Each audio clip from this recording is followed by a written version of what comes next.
Pausing internet access is easy using the parental control feature on your Linksys router. In this video, we will show you how to do it using the Linksys mobile app. Let's begin.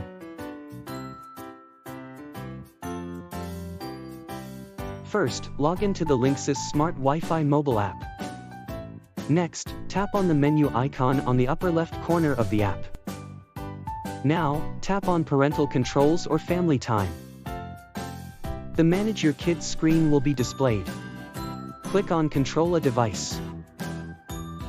The list of devices connected to your Wi-Fi network will be displayed. Select a device. Tap Pause Internet Access on the Pause button to pause the internet for the selected device. Now, you will see a red bar across the device showing Internet paused.